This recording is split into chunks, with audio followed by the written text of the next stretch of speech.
Okay, so in this video, we are going to learn how to georeference a map, and there are links to these two really great websites on Blackboard. You can find them very easily. This is the Library of Congress, okay? And then this is the David Rumsey collection from Stanford University. And I've heard that this might be the best collection of maps in the world.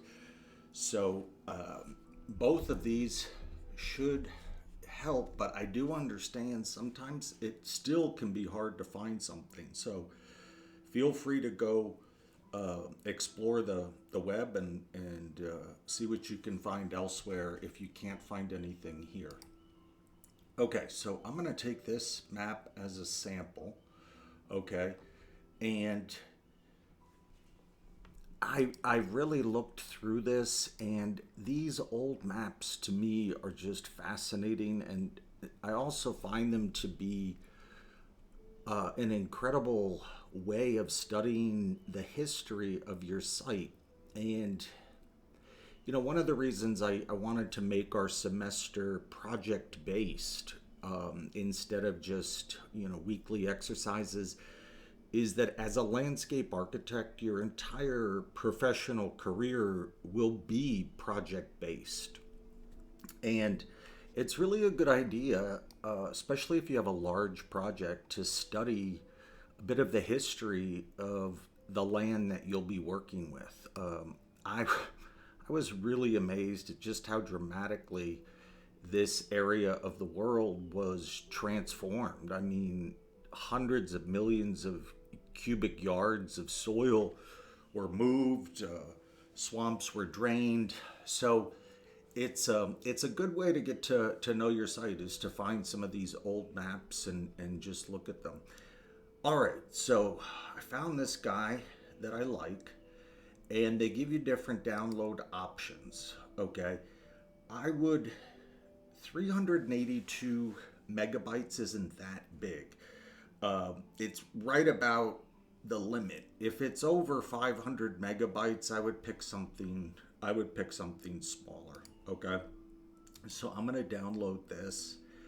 And then one of the things that we have to do for every item on our boards that we did not create ourselves is we have to cite it, okay?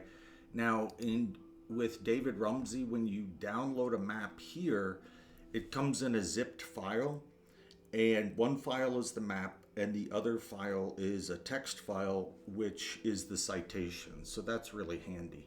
But over here in the Library of Congress, you simply need to scroll down and choose Cite this item, okay? And I'm going to choose the MLA. You can choose any one you want as long as you're consistent. And then I'm just going to do a Control-C to copy. And then I'm going to tap the Windows button in the bottom left-hand corner of my keyboard. And that brings up this super handy panel. And I'll just click on Notepad. And I've already got this LOC for Library of Congress Citations text document started. Okay.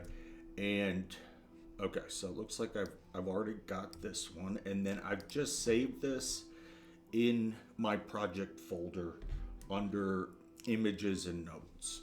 Okay, so let's grab our download. I'm gonna pause it until that finishes. Okay, so this fella downloaded, and it's got a very cryptic name, and most of these files will have that, okay? And trust me, it's always a good idea to give your files a good descriptive name so that you're not trying to figure out what the heck is what down the road. So I'm actually going to grab all of this, okay? This is the actual title, and I'm just going to copy that. And then with Alt-Tab, I'm going to go to my Windows Explorer and come to Downloads, and I'm just gonna click click on that and do a Control V.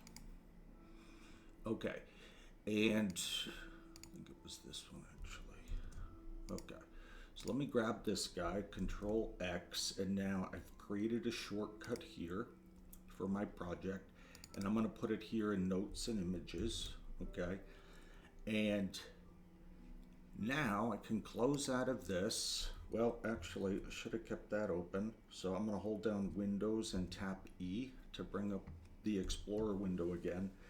And I am going to click on my project. And again, I just want to stress, if you're working with OneDrive, make sure you have all green lights, okay? And then open your project from here. I wouldn't open the software first until you're sure everything's been synced. Okay, so the first thing I like to do when I'm going to georeference a map or anything really is to just create a new map, okay? And I will not give it a projection, but don't worry. Once it's been georeferenced, you can bring it into your projected map and everything will be fine. Okay, so just come up to Insert and New Map. Okay, and then we can open up our folders and go down to Notes and Images. Okay, and this guy was called, see, this is why it's a good idea to give them names, good names. Okay, so I'm gonna drag, this is the one that I just downloaded.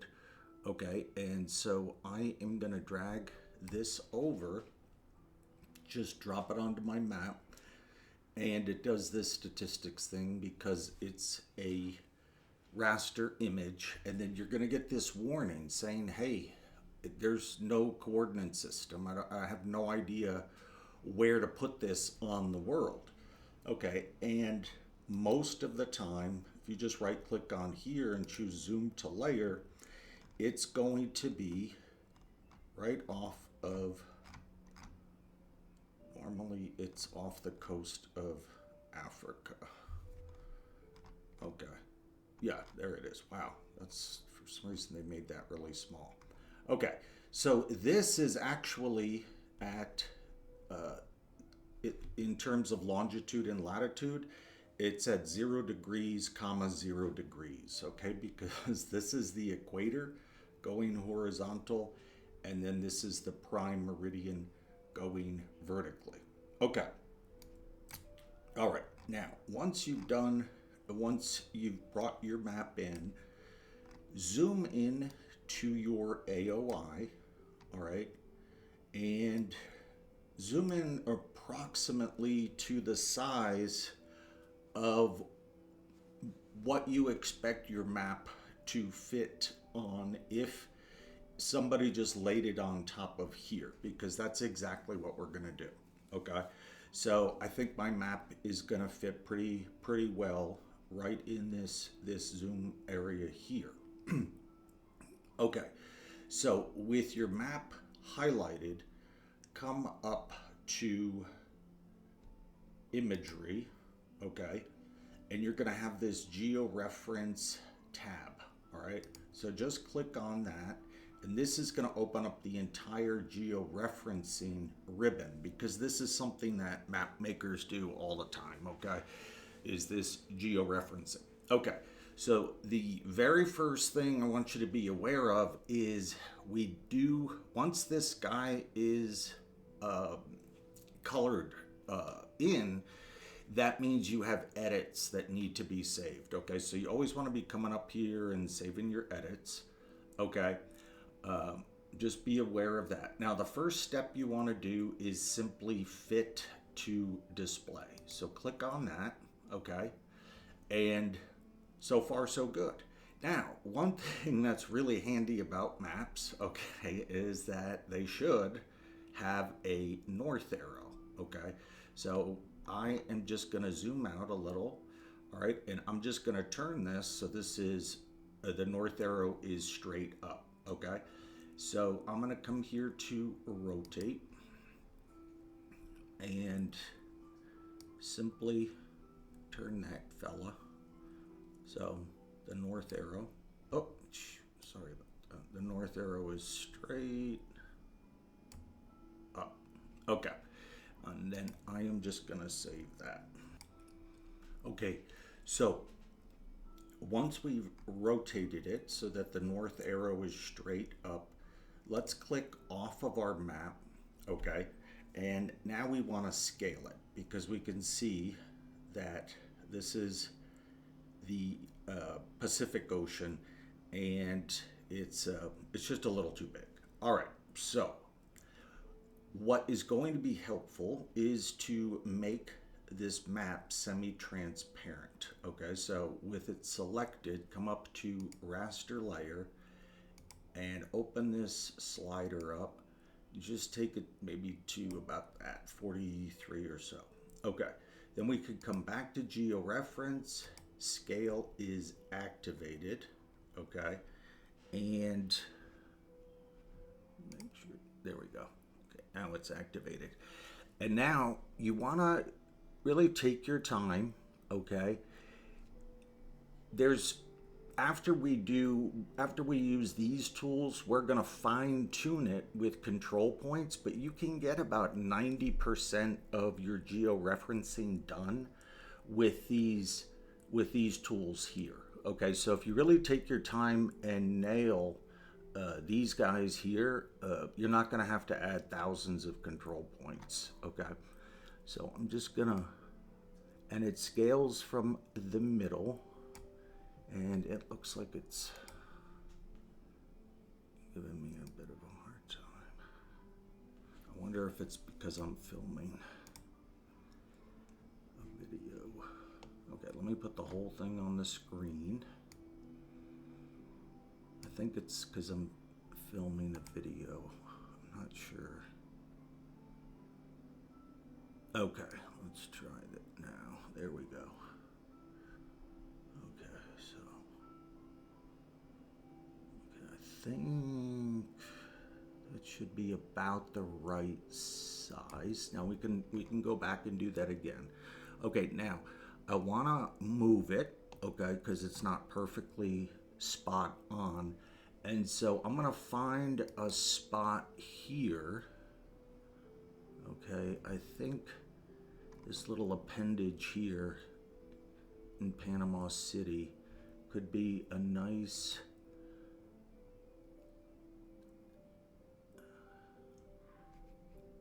kind of a nice point of reference for both maps. Okay, so I'm going to take down the transparency and see where that is on my map here. Come on, guy.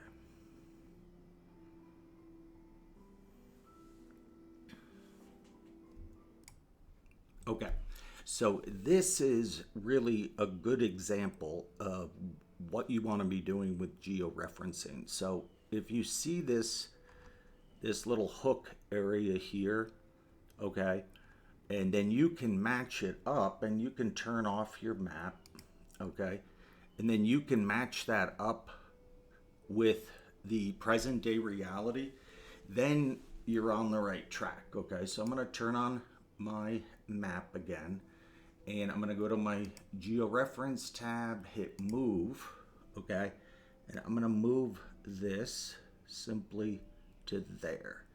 And it looks like we've got this, well, I don't want to say that yet. I was going to say it looks like we got the scale pretty good, but okay. So one thing I've discovered is once you get one side relatively close, it's a good idea to go to the other side. Now, one thing okay, so let's just do what I just said, and I'm gonna follow my own advice, all right?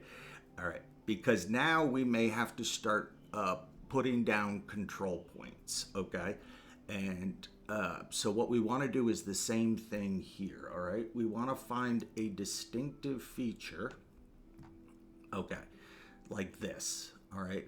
Now we wanna locate this little inlet on on our map. So I'm going to turn that on. Oh, wow. It's right here. Okay. Now, I can't move this over because then we'll just be going back and forth like a seesaw. Okay, so this is where you add control points. Okay. And you'll actually be stretching the map. Some people like to think of control points as like rubber bands, and you're pulling your map,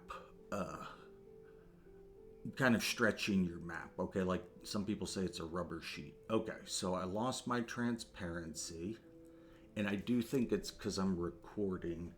So let me come up here to raster layer.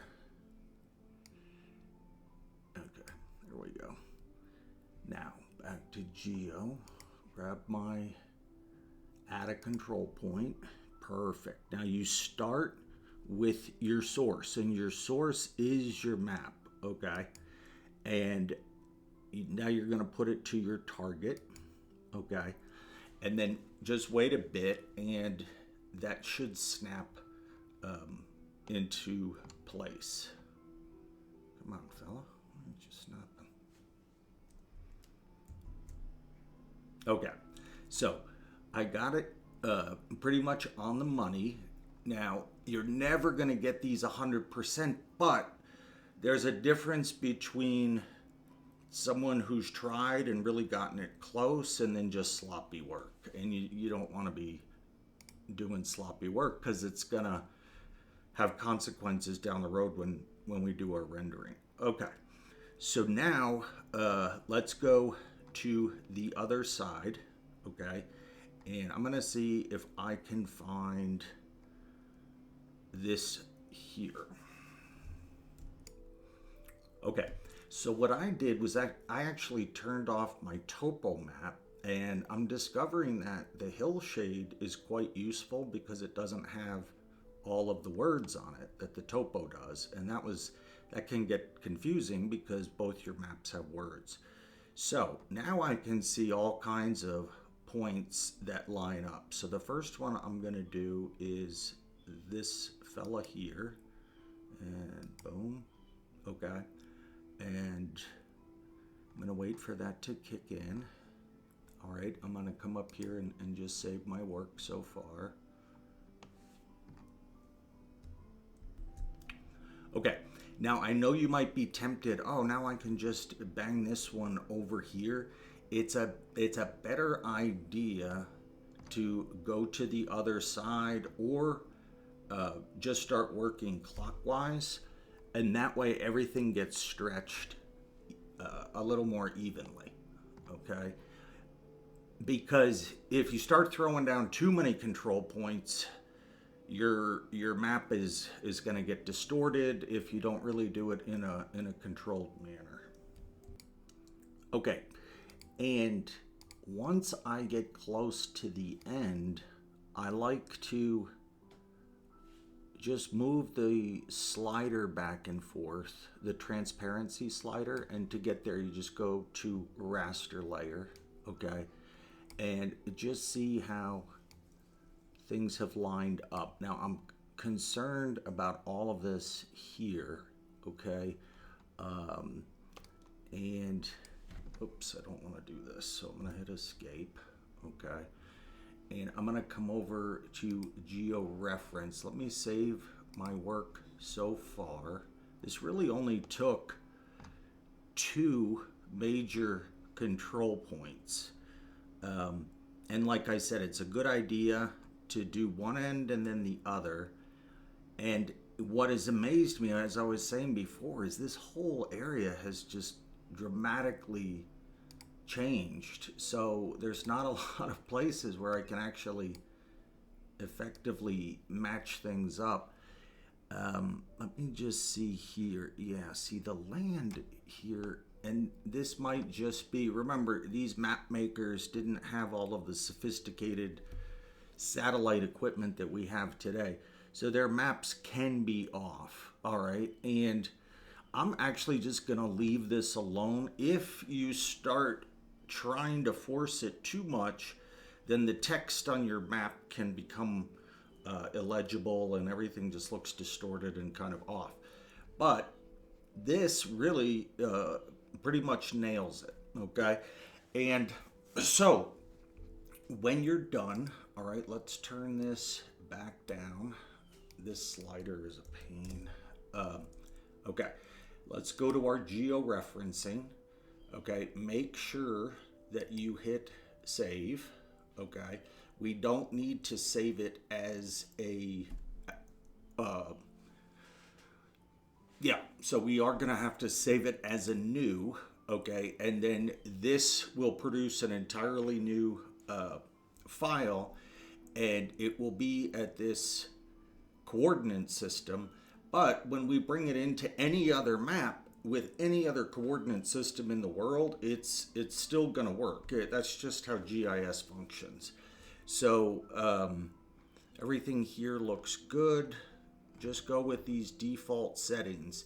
Now, for the output raster data set, let's see where it wants to take it on its own, and it doesn't know. So let's go up to our project and open up our folders, okay, and head down to notes and images, okay, and this was the name that we gave this. It's pretty long, all right, and at the end we're just gonna do a comma, georeferenced, okay, and then hit save, okay, and then just export that, okay, and then when that's done, we're gonna close out of this map and we can bring it into our other map. And I'm actually going to georeference a few other images that I found that I like.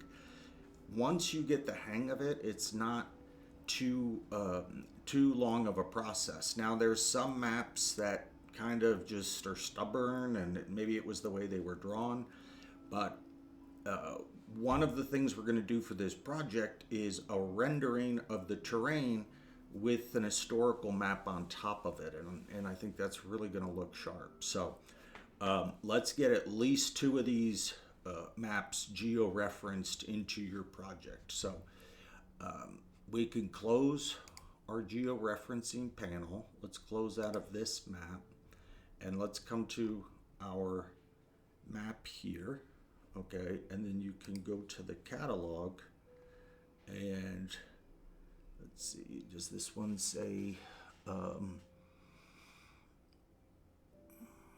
I'm probably going to have to come up here, right click and choose refresh.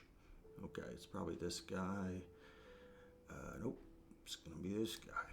Okay, so I'm going to put him right about there and give it a little time to draw those pyramids, and then it should pop right into place. Okay, so here's the one that we just georeferenced together. I think it still has some of the transparency on it. And then here's another one that I just did, and that one I really like this one. And remember, it's not going to have this. It'll be more, just the terrain underneath. So we'll get those looking really good. So let's get at least 2 of these. And remember, when you're working with these guys, the whole point isn't just to generate graphics and get work done. You really want to get to know your site. Now, obviously, this is a site that, is a little bit out there, but when you're a professional, you're going to be sometimes working on large regional projects for almost a year. And if early on you can get a sense of the history and what's going on behind the scenes, that really translates wonderfully with the clients. It makes a huge difference if you can speak about the past and even produce boards and graphics like this, and not only just to show pretty pictures, but also to discuss, like, hey, this is the way this site used to be, and we'd like to bring it back and in some ways. So, okay, I think you get the point. I'm really looking forward to continuing on with this project. And so that was what this video was for, was how to georeference a map.